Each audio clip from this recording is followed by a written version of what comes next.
bafundi bebanga lesibhozo, sifunda la ncwadi yethu yenoveli ethi Thozi Ndingo Wakho Ndithande ngokubhalwa nguNomazwi.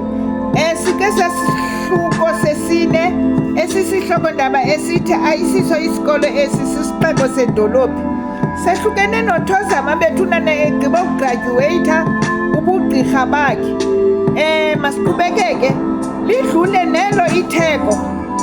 Wazama indlela yokuba asebenze uThozama. Woyika noko ukuzivulela eyakhe isurgery. Wasebenza phantsi kwesibhedlele iSomerset njengoko uqeqesho lwakhe wayelenza khona.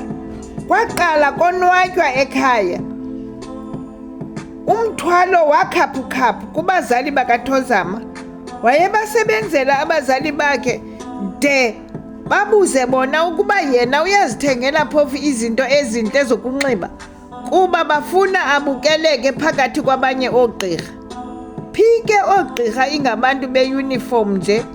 Mama, ezo mpahla ndiza kuzinxiba nini phi? Wayesuka aphendule atsho uThozama.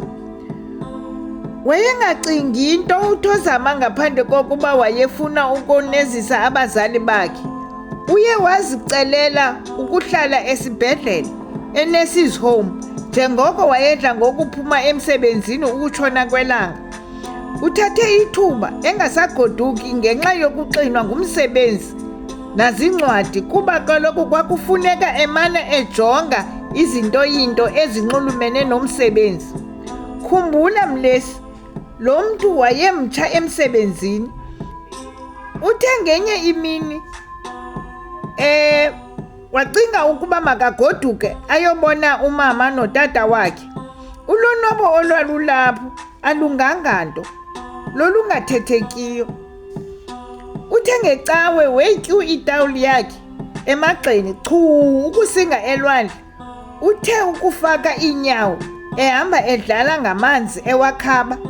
Abantu ababaninzanga, ngabamhlophe kuphela, babini bathathu yimingqandandana imidaka emnyama. Uthe akudinwa ukuhamba apho emanzini wondlala itawuli yakhe apho esantini wacambalala ngesisu ezigqatsa umqolwana lo ngelanga. Lithe lisamchanaba kamnandi ilanga, weva ukuba kukho umntu ombamba apha emqolo. Uthe akujika amjonge, ufike ethe buthalala naye emlinganisile. Uye wagquma wema ngeenyawo. Mfundisi, nguwe lo? Thozi, ubekwe yintoni apha?